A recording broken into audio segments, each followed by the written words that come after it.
सर्वांना नमस्कार. विद्यार्थी सुरक्षा व भौतिक सुविधा विकसन समिती. तर आपण जुलै महिन्याचे इतिवृत्त लेखन कसे करावे हे मागील व्हिडिओमध्ये बघितले. दर 2 महिन्यांनी ही सभा जी आहे ती आयोजित करायची आहे. तर यानंतर आपण सप्टेंबर महिन्यामध्ये सभा घेतली. तर आपण तुमची जर ऑगस्ट महिन्यामध्ये सभा येत असेल तर त्यानुसार तुम्ही ऑगस्ट महिन्याची तारीख, तुमच्या सभेची तारीख जी आहे ती लिहू शकता.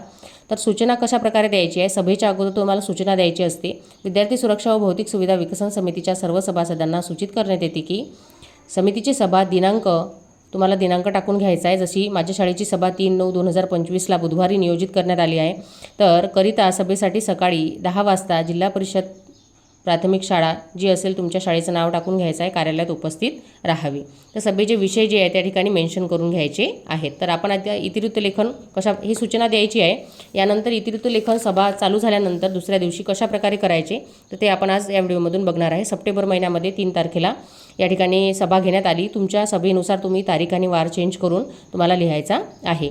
तर विद्यार्थी सुरक्षा समिती आता ही दुसरी सभा आहे, कारण 2 महिन्यांनी एक सभा जी आहे ती घ्यायची होती. समितीचे अध्यक्ष सदस्य उपस्थित झाल्यानंतर शाळेचे मुख्याध्यापक तथा सदस्य सचिव तर या ठिकाणी तुम्हाला मुख्याध्यापकांचे नाव टाकून घ्यायचे आहे. यांनी उपस्थित सर्वांचे स्वागत केले. त्यानंतर विषयपत्रिकेचे वाचन करून चर्चा करण्यात आली. चर्चेच्या दरम्यान ठराव संमत करण्यात आला आणि मागील सभेचे इतिवृत्त कायम करण्यात आले. पहिला ठराव जो आहे तो पाहूया आपण. पहिला ठराव क्रमांक 1, मागील सभेचे इतिवृत्त कायम करणे. खुलासा: समितीची मागील सभा 12/7/2025 झाली होती. सभेमध्ये झालेल्या ठरावांचे वाचन करून कार्यवाहीबाबत चर्चा करण्यात आली. करिता ठराव सर्वानुमते संमत करण्यात आला. त्यानंतर ठराव क्रमांक 2, शाळेतील विद्यार्थ्यांना प्रथमोपचारबाबत मार्गदर्शन करण्याबाबत. हा अशा प्रकारचा विषय तुम्ही घेऊ शकता.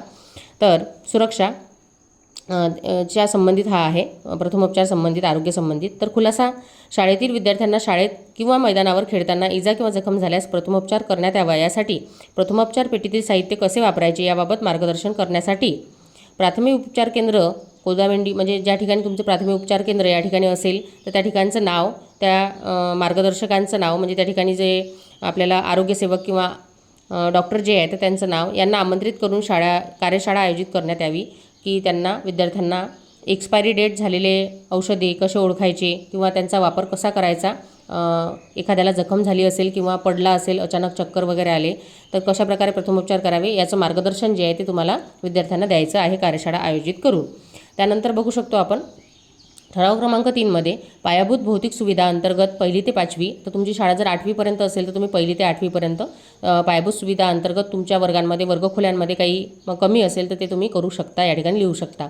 खुलासा: शाळा विकास आराखड्यानुसार शाळेतील पायाभूत सुविधा व भौतिक सुविधा चर्चा करण्यात आली आणि शाळेमध्ये 1ली ते 5वी वर्गात पंख्याची गरज आहे असे आढळले. तर तुमच्या शाळेमध्ये जे काही गरज असणारी, जसं एखाद्याच्या शाळेमध्ये डिजिटल बोर्डची गरज असेल किंवा वर्गामध्ये, तर तुम्ही पाहू शकता आणि या ठिकाणी भौतिक सुविधेमध्ये ते लिहू शकता. तर 15व्या वित्त आयोगांतर्गत ग्रामपंचायतला मागणी ठराव देण्यात यावा असे सर्वानुमते ठराव संमत करण्यात आला. ठराव क्रमांक 4मध्ये तक्रारपेटी तक्रारींचा निपटारा करण्याबाबत. तर सर्वांसमोर शाळेतील तक्रारपेटी कुलूप उघडण्यात आले असता तक्रारीत एकही तक्रार आढळून आले नसल्याचे लक्षात आले. शाळेतील वातावरण विद्यार्थी सुरक्षा दृष्टीने आनंददायी व भीतिरहित असल्याचे सर्वानुमते ठराव संमत करण्यात आला. तर अशा प्रकारचा ठराव जो आहे तो तुम्ही घ्यायचा आहे.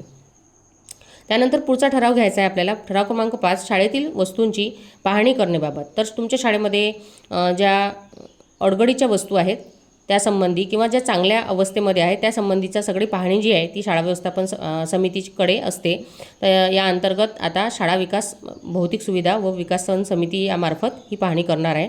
शाळेतील विद्यार्थ्यांच्या सुरक्षिततेच्या दृष्टीने शाळेत परिसराची पाहणी करण्याबाबत चर्चा करण्यात आली. शाळेतील अडगडीची पाहणी करून अनावश्यक वस्तूचे पुस्तकाचे निर्लेखन करण्याबाबत ठराव संमत करण्यात आला. ज्या अडगडीच्या वस्तू आहेत, ज्या अनावश्यक आहेत, ते तुम्ही त्याचे निर्लेखन करू शकता आणि त्याची नोंद जी आहे ती आपल्या स्टॉक बुकला करू शकता. हा ठराव जो आहे तो संमत करायचा आहे. त्यानंतर ठराव क्रमांक 6मध्ये आपत्कालीन परिस्थितीमध्ये शाळेत मॉक ड्रिल घेण्याबाबत. शाळेत आपत्कालीन परिस्थितीमध्ये आग लागली असता विद्यार्थ्यांना सुरक्षेच्या दृष्टीने काय करावे याबाबत चर्चा करण्यात आली असता आग लागल्यानंतर काय करावे हे मार्गदर्शन करून शाळेत मॉक ड्रिल घेण्यात यावे. याबाबत विद्यार्थ्यांना कोणतीही इजा होणार नाही याची काळजी घेण्यात यावी असे सर्वानुमते ठराव संमत करण्यात आला. तर प्रत्येक शाळेमध्ये जे आहे ते मॉक ड्रिल करण्याकरता फायर एक्झिस्ट्रक जे आहे ते असते आणि त्याबाबतचे व्यवस्थित सखोल ज्ञान विद्यार्थ्यांना देण्यात यावं. परंतु त्याचा कसा वापर करावा हे व्यवस्थित सांगण्यात यावं. विद्यार्थी त्याचा उपयोग करू शकतील, आग वगैरे लागली तर अशा प्रकारे कार्यशाळा आयोजित करून तुम्ही करू शकता. त्यानंतर ठराव क्रमांक 7मध्ये शाळेतील इमारत क्रमांक 2 धोकादायक असलेबाबत.